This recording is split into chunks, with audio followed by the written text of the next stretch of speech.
Hello, Jewel School. Welcome into Jewel School. I'm Laura. Thanks for being here with me. Today we are making our own clovers using a wire jig. I'm also going to show you how to do it with your 6-step bale shaping plier. So that's the little clover that we're making today. Super cute, really easy. And then we're going to wire wrap some chrome diopside onto the front of it just to give it a little pop of green.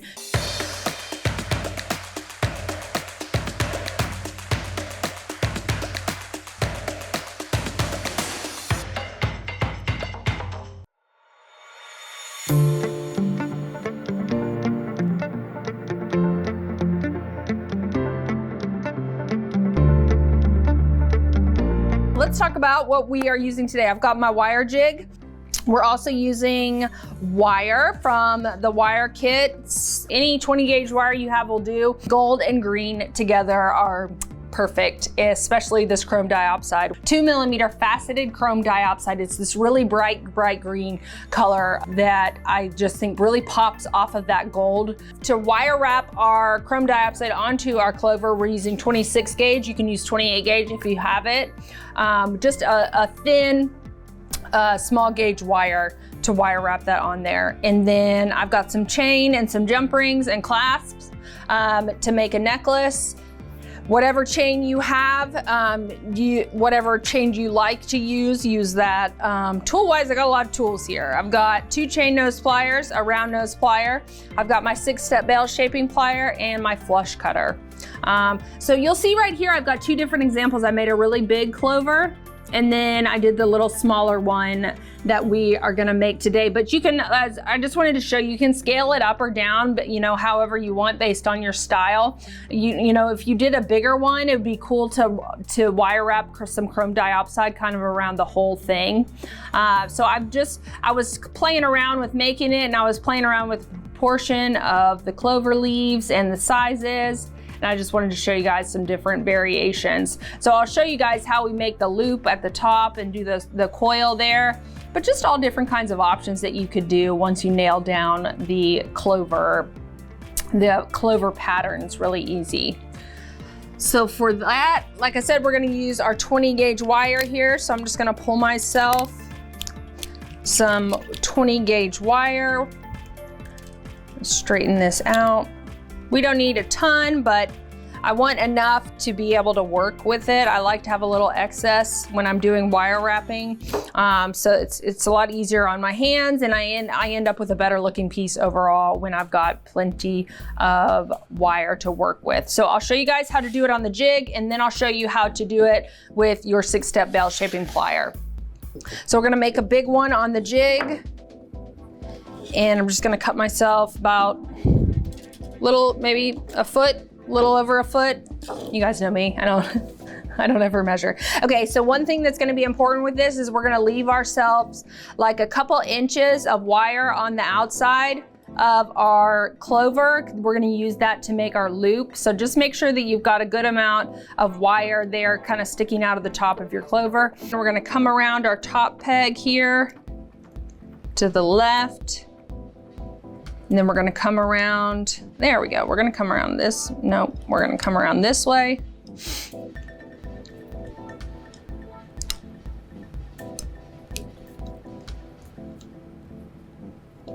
There we go.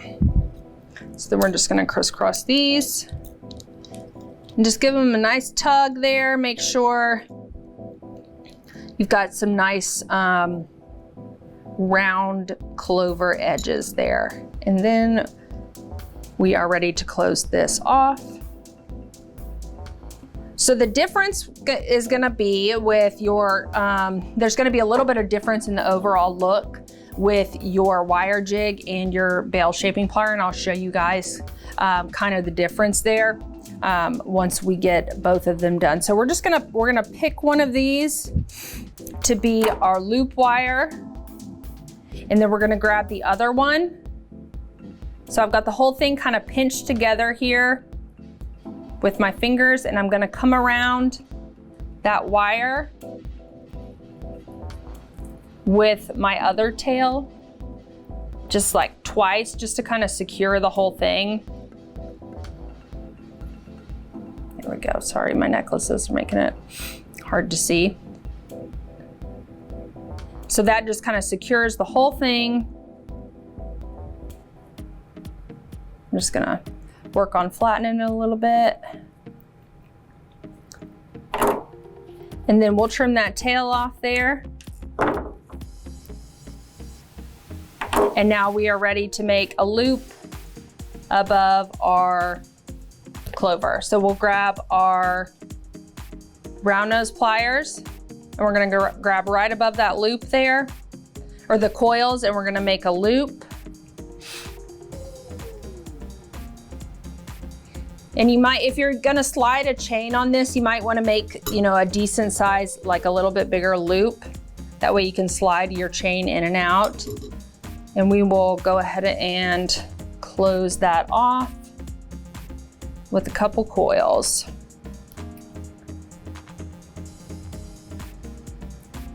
And then we'll trim that wire there. Tuck our tails. And then we've got a kind of a clover shape. So the one thing I don't love about the jig option is this bottom one, just because of the way you have to wrap your wire, ends up being a little bit more of a teardrop shape. But once you get your cluster of chrome diopside in the middle there, it's not gonna look like a teardrop shape. But when you're looking at it just like this, it kind of looks like a teardrop. But we would cover that up with that chrome diopside, so then it would look exactly like a clover. Let me fix this.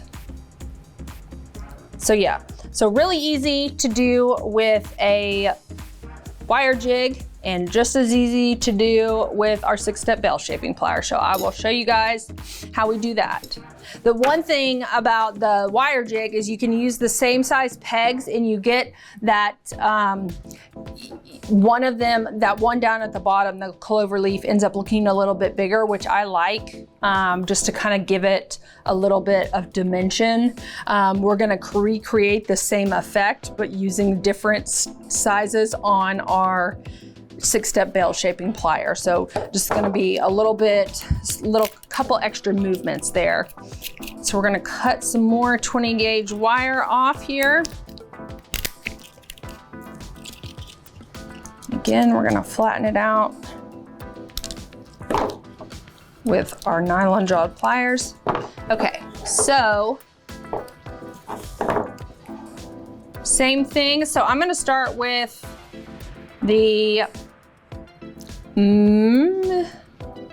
kind of one of my medium sizes, one of my medium steps here, this one.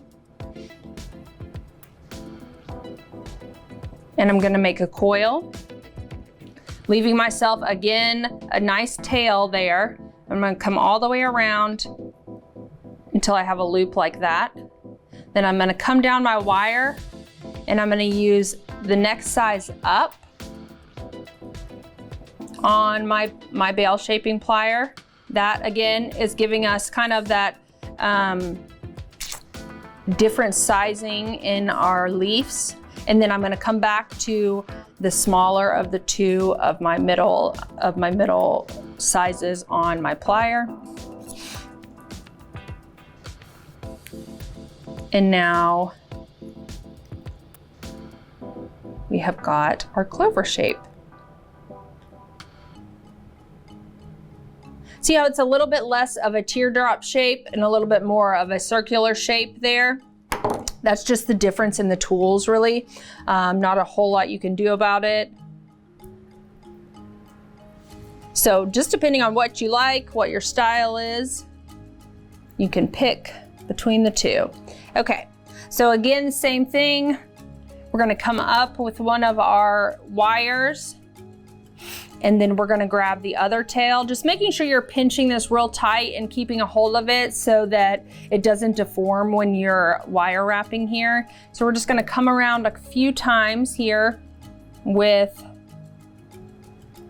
that shorter tail, and then we'll trim that off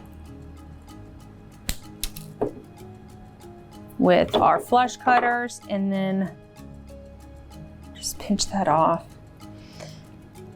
And now I just want to go in and just kind of flatten this out with my pliers, make sure I like my shape. I like the way everything's laying. I think it's a pretty cute clover there.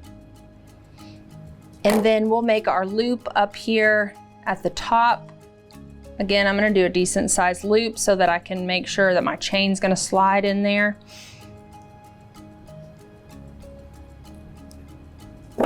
And then we're gonna come back down with our wire to meet our coil. And then we will just trim that tail off.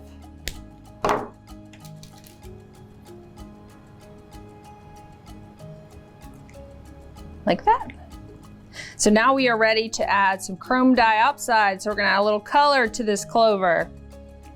One thing that this is gonna do is it's gonna help kind of stabilize the whole thing by wire wrapping around the different kind of crisscrosses between our clover leaves. That gives us a little bit of stability and kind of holds things in place, while also giving us a little pop of green. This is the most beautiful color green. It's just this really nice Kelly green color that is perfect for St. Patty's Day. I love chrome diopside. It's one of my favorite gemstones. I love the vibrant green color that you get. So we're gonna pull ourselves about 1 foot or so of our 26 gauge wire. Again, you can use 28 gauge wire if you have 28 and that's what you prefer to use. So we're just gonna pick an area on this clover to start. So just pick one of your leaves and then we're just going to start our wire wrap. So we're just gonna wrap a couple times around one of the edges of our leaves here. Just get it going there. And then I will trim this tail off and we'll start adding some chrome. And just tuck that tail down in there.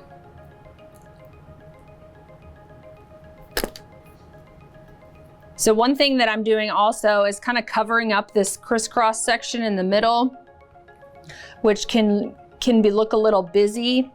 So I'm doing one chrome at a time, wire wrapping for the most part. I'm gonna do more than one. I'm gonna do a couple chromes, like maybe 2 or 3, and we're gonna come across the front of our clover here.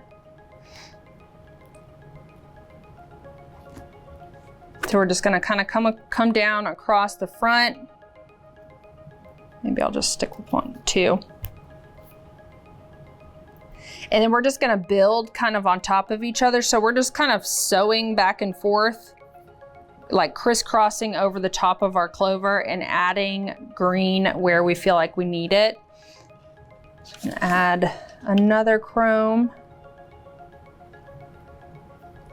And we're just kind of making a little cluster here and just stabilizing kind of the whole thing. So I'm gonna just do a couple more. I don't need too much there. I don't know if I need any more. I kind of maybe want a few more. You can just kind of play with it. There was really no rhyme or reason to how I was wrapping. It was just based on how it looked, if I felt like I had good symmetry, but it does not have to be symmetrical. You know what, I'm gonna leave it at 4 because I don't really have a good place to. No, I'm gonna put one down there at the bottom.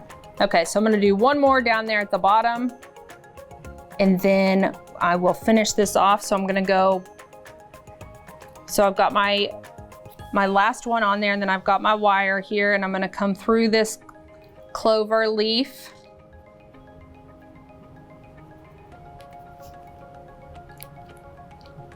And then I'm just gonna wire wrap a couple times through here to secure my wire down on that clover leaf there. Making sure we're getting it nice and tight. So just 2 to 3 wraps will be fine to finish this off. And then we'll go in with our chain nose pliers and we're gonna grab right at the base of that wire. And we're just gonna give it a tug, just to pull any slack out that I might have in my wire there. Then just tuck my tail down. And there we go. We've got our little Clover pendant with a little chrome accent there in the middle. And then we're ready to add some chain. If you have a pre-made chain that you want to use, go ahead and use whatever you like. I just brought myself a little piece of chain and a jump ring. Obviously, y'all are going to want to put a clasp on the back of it. That way you can wear it, but I'm going to make it a little shorter so that I can put it up on that neck up next to my other one, and you guys can see them together. So I am just going to close this off with a jump ring real quick. And then we'll see how they look paired next to each other. So really, really easy in either one. If you prefer working with the jig, it's totally doable with the jig. But if you have your 6-step veil shaping plier, you can totally do it with that. If you've got a wrap and tap, you can do it with a wrap and tap plier. There's all different kinds of options for you, but I think one important thing is doing this chrome wrap in the middle just to kind of solidify the whole thing and make sure it kind of stays together nicely. So that is how you make a wire wrap Clover. Hey guys, thanks for being here with me today. I hope you enjoyed today's demo. If you need any of the tools and supplies that we use today, check out the links in the description below. And while you're down there, I want to know what your favorite funky shape is to use in your jewelry. Let me know in the comments, and don't forget to like, subscribe, and ring that bell so you don't miss any future videos. Bye y'all.